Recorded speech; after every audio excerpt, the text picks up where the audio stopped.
Today is a very consequential day in college football, and not enough people are talking about it. This is Locked On Big 12.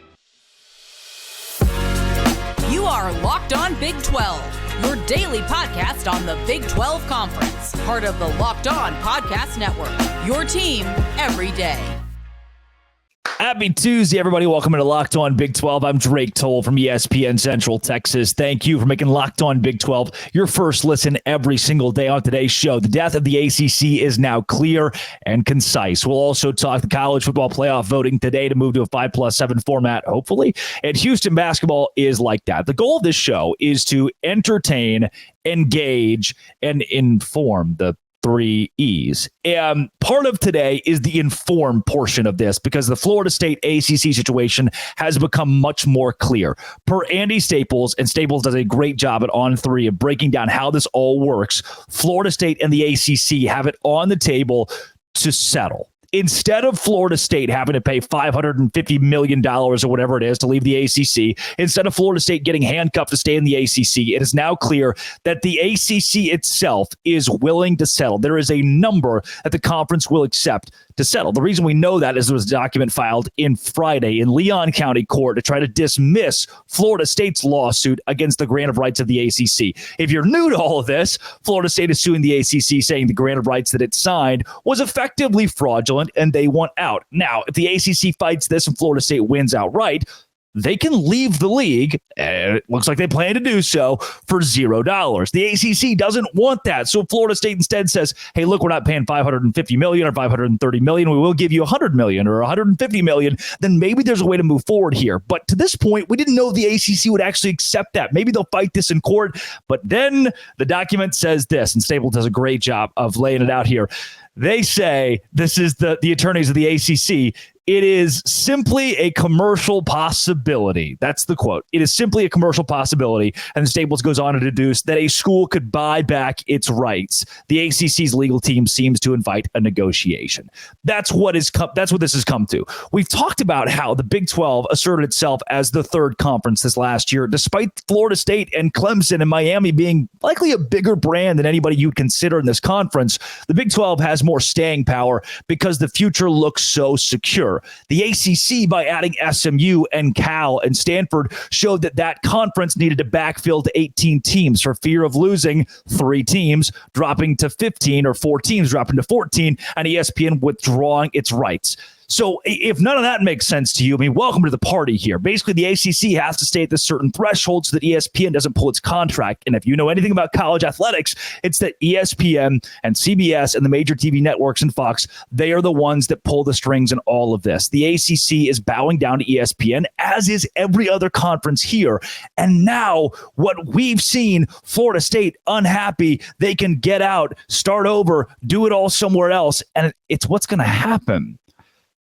The league itself being so weak, and kind of the point that I make to that is the Big 12 gets to shine here. The Big 12 gets to stay alive. The ACC is Pac-12ing itself. They did that when they said, we are so weak and we know we're weak, so we're going to add 3 teams that don't make any financial sense. One of those, SMU, is going to come into our league and accept just no money. They're going to pay to be here. And that was embarrassing. And schools like NC State, of all people, voted for that not to happen. And then at the very last second, UNC, Clemson, Florida State, who all didn't want this, were outvoted, and Cal, Stanford, and SMU were added, thus making the whole situation with Florida State even worse, and now they want to go.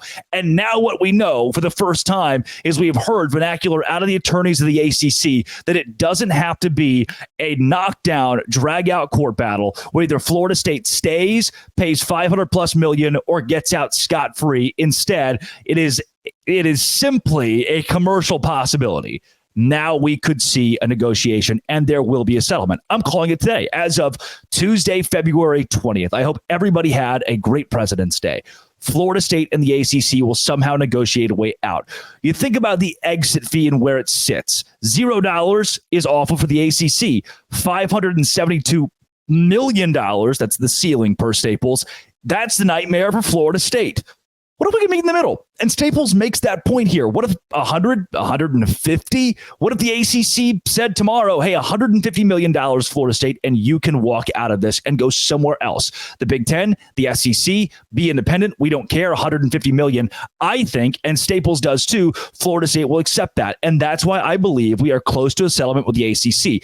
But here's the deal. Once that number's set, this is maybe the most important part of this whole thing. When you bring this to your water cooler, you have this conversation at work, maybe the most important part of this whole thing I want you to tie to is if tomorrow Florida State pays $100 million to exit the ACC, then Clemson will too. They can. Then Miami will too. They can. Then NC State will too. Then UNC will. Then these schools that can afford to cough up $100 million or can do so in order to make more money down the road will do it. If you've seen the contract that the ACC has with ESPN, it is not properly structured for inflation. The ACC and its member institutions are going to lose money by being in the ACC, especially compared to the new deal that the Big 12 has signed and the money the SEC and the Big 10 that they are bringing in, especially in expansion as the SEC adds Texas and Oklahoma and the Big 10 adds all of the people that they're adding, right?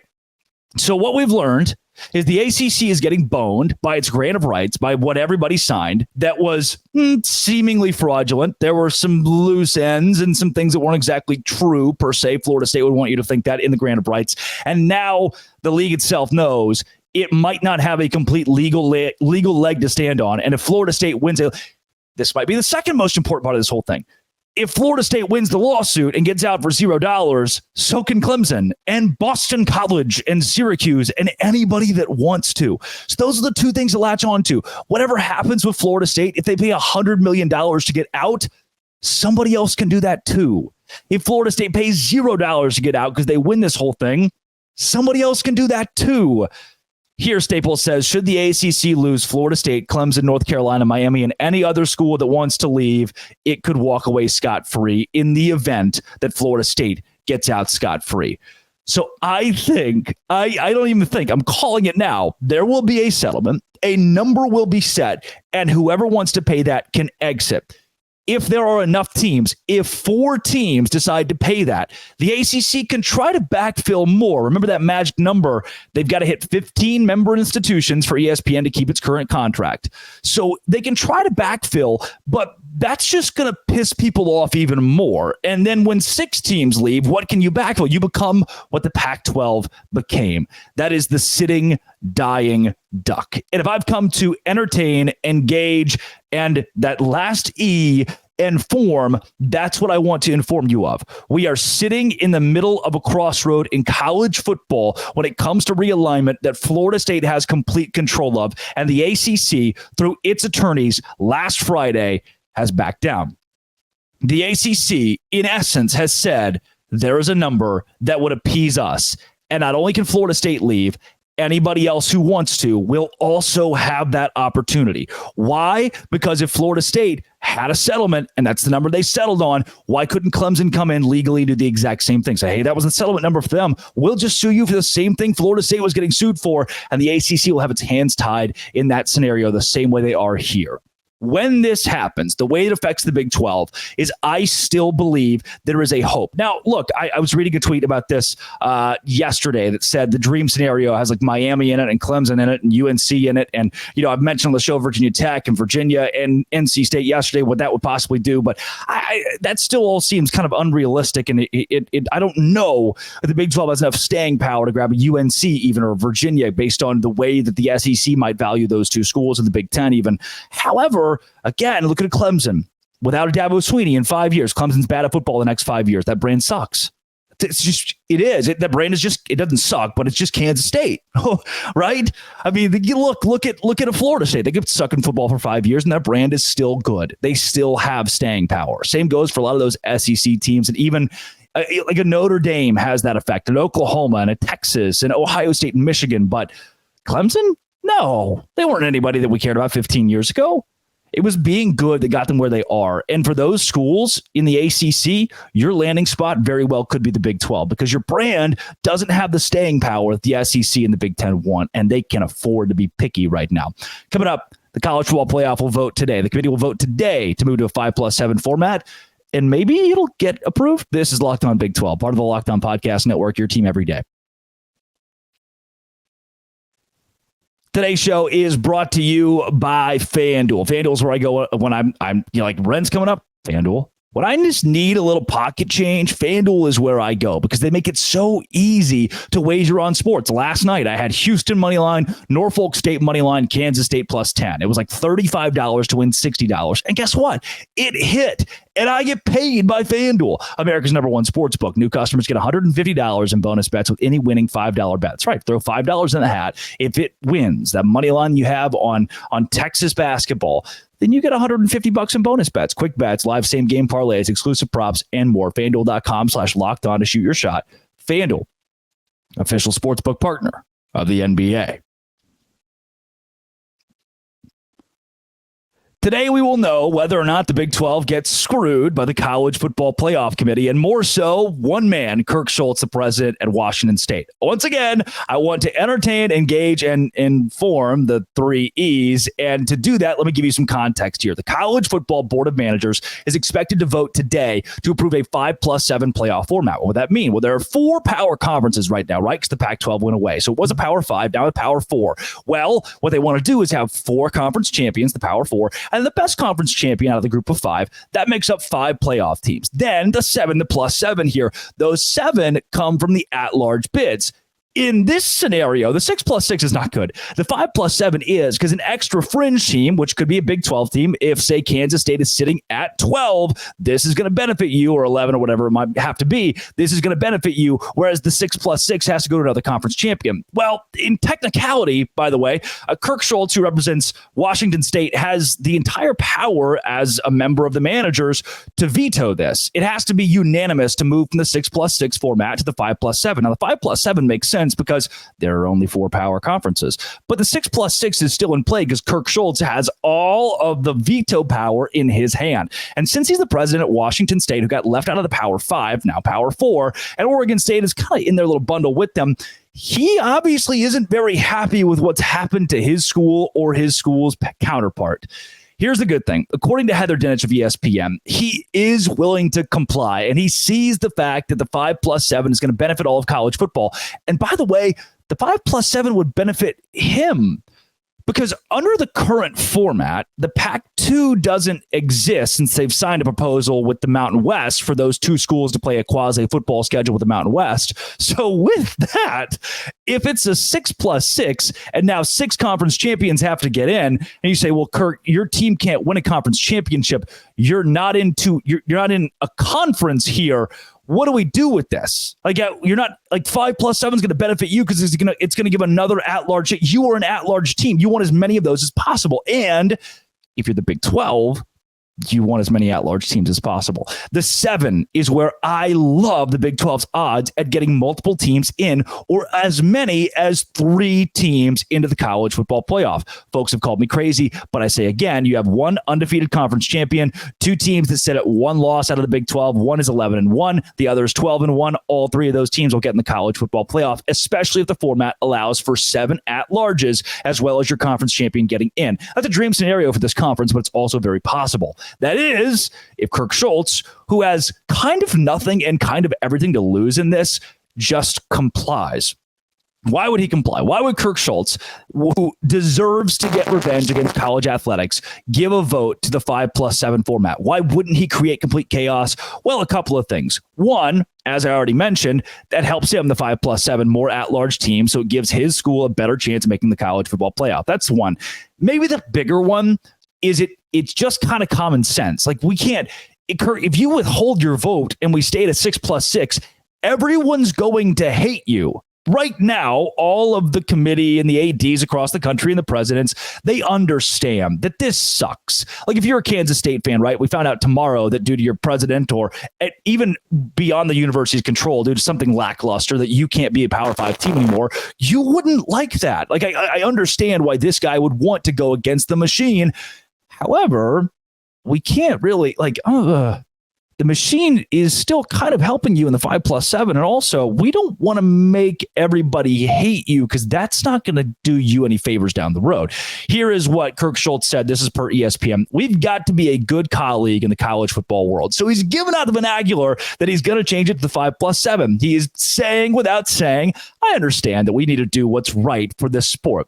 He continues, we asked for the opportunity to have a hearing on revenue distribution that was granted. We have to be really careful about saying, if you don't give us, this is a great quote, it's a money quote. We have to be really careful about saying, if you don't give us exactly what we've asked for, we're going to hold up some other things. The decision has to be one made by us in Oregon State, and we're still going through that decision-making process leading up to the meeting next week. So if you're like me, you hear that, and let me plant it in your brain. Don't miss this. He says, in essence, we don't want to hold up the college football world. He says, we're not going to be those people who say, if you don't give us what we want, we're going to try to pull you back. Then the next thing he says in this quote is, the decision has to be one made by us in Oregon State, and we're still going through that decision-making process leading up to the meeting next week. God, Kurt, you were right there, buddy. You were right there. You had us hooked on, we're going to do what's right. We believe in doing what's right. And then you just dropped it with, but we're still thinking about what we're going to do. He ends the quote with, there's no assumption to be made that we have to get X to get Y either way. What does that mean? Maybe you can deduce it clearer than I can. But the presidents, the chancellors representing each of the 10 FBS conferences and Notre Dame have the ultimate authority over the playoff. And Kirk Schultz is going to meet. I do kind of love that he's there because this has held everything back. Like it is that we have not, guys, you understand, we are what? 9 months away from the college football playoff happening again, in essence, right? 9 months away from deciding again who's going to be in the college football playoff. We're getting close, 10 maybe. And we don't know how the playoff's going to work. We don't know what the format of the college football playoff is going to be because of one guy, Kirk Schultz. Now, obviously, there's a lot of stuff that happened before that, so we can't just blame it all on him. But if he didn't exist here, we wouldn't be having this conversation up to this point. I just hope, for the sake of the Big 12, and because it's going to benefit Kirk Schultz down the road, that he does what is sadly the right thing. It's the right thing that sucks that he has to be the guy to do it, right? We killed your horse. You're the one that has to bury it. But also, you don't want the stinky dead horse in your home. Yeah, we killed it in your living room. You still have to bury it. Sorry. Do the right thing. Bury the stinky dead horse. Don't let it stink up the place. Sorry. That stinky dead horse, once buried, helps the Big 12 get more college football playoff teams in. Why wouldn't I like it? The more playoff teams we get, the more Locked On Big 12 goes. I like that. Speaking of, this is Locked On Big 12, part of the Locked On Podcast Network. It's your team. It's every day. Today's show is brought to you by LinkedIn Talent Solutions. LinkedIn Talent Solutions is where I go. It's where I go. It's like I get bored and I'm like, I'm going to go to LinkedIn Talent Solutions and see who is hiring. I'm not looking for a job, but I do love scrolling through there and seeing who's hiring, but also who can I hire to be an intern for Locked On Big 12. LinkedIn isn't just another job board. No, there are a billion professionals on LinkedIn, and it makes it the easiest place to find a new candidate fast. So easy. In fact, 86% of small businesses get a qualified candidate within 24 hours. They know that you're wearing so many hats and you might not have the time to hire. They make it easy for you. 2.5 million small businesses use LinkedIn for hiring. Post your job for free at linkedin.com/lockedoncollege. LinkedIn.com/lockedoncollege to boast your job for free. Find the next great member of your staff at linkedin.com/lockedoncollege. Terms and conditions do apply.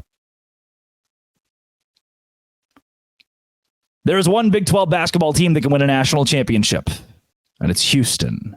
And I know you're freaking out. You're a Kansas fan and you're freaking out. And I have said that Iowa State is my pick to win the national championship out of the Big 12 teams. It is. They are.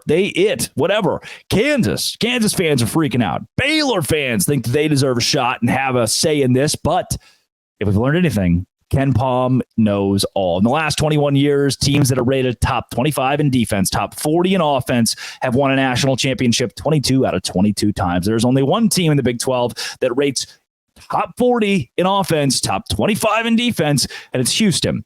Based on what has happened 22 consecutive years in college. This is not me saying, oh yeah, subjectively or based on what I think or my opinion, I think that Houston is the one team that can win a national championship. No.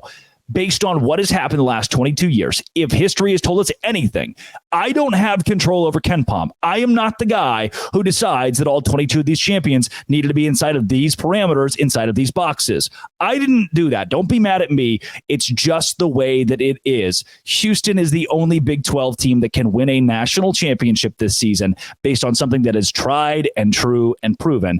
And they proved again last night that their defense is legitimate. 28-23 at halftime. I wanted to bash my head into a wall. I knew it would be this. Everybody knew that it would be a defensive battle between Houston and Iowa State, a rock fight. Big Ten football, meet the hardwood, and it sucked. I love good defense. I do. But man, the game was slow and it just didn't feel right. But then something happened. It became good. The second half was good and Iowa State stayed close. Now, was the officiating good? No. Once again, that sucked. And I don't very quick aside. Number 6 team in the country playing the number 2 team in the country. We should, with all of America's eyes watching, we should have a better display of officiating. We should have a better representation of our conference. But we don't, nor will it ever be fixed or ever addressed.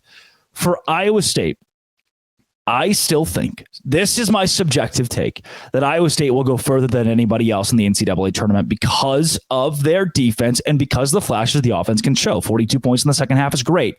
However, then there's Houston, who has a national championship and LJ Cryer on its team, who only put up 8 points and didn't have a great game, but they still were able to notch 73, 45 of which came in the second half against a really stout Iowa State team, even when LJ Cryer wasn't on his game. That's probably good. And Jamal Shed is just stupid, out of his mind, wildly solid. You need that guy. That is the guy that when the ball is tipped, there you are. You're running for your life. When that comes on, there's the one guy from your team that they show in 3 clips because after you won the national championship, and it is Jamal Shed for Houston. He is that good. He is that guy. And they're going to win a national championship if any Big 12 team does, if Ken Palm doesn't lie to us. And I don't think Ken Palm lies to us. I didn't enjoy the first half. I loved the second half. I thought the second half we had more offense. We had more fun. There were sets. Kelvin Sampson is my dad. That was great. On the other side, I had the split box going on. My good buddy Pete Sousa was doing play-by-play for Texas and Kansas State last night. This one's first half also sucked. That split box of Kansas State and Texas and then Iowa State and Houston was just not good. I didn't like either game. Just one of you give me offense. Tyler Perry, I know, right? I keep making this point. Can Tyler Perry please just do basketball? Can he just do something? And I know that he does, and he's had some pretty good games recently, but last night it's crunch time, and the dude's just you know what? I'm going to come out here. I'm going to miss some layups. Jamal Shed for Houston. I need Tyler Perry to be that guy. Just the dude you're yep, the ball is tipped. There you are. And it's Tyler Perry. But it won't be because Kansas State at this rate, 5-8 in the Big 12, probably won't make the NCAA tournament. That said, we've had 7 and 11 teams make the NCAA tournament before. And so Kansas State looking at you. I don't know. They're so bad. They're so poorly rated. They're so bad in net below UCF. I just don't think it's fair. Kaluma to Perry, who has great upside. I don't know. When Art's playing the way he's played the last couple games too, they just got to start winning at home. Kansas State. The Octagon of Doom has been the Octagon of Fluff. 5 in a row? Is it 5 in a row? Gosh. And to Texas, no less. Who's a lock at this point? Yeah. They'll make it. They'll be in March.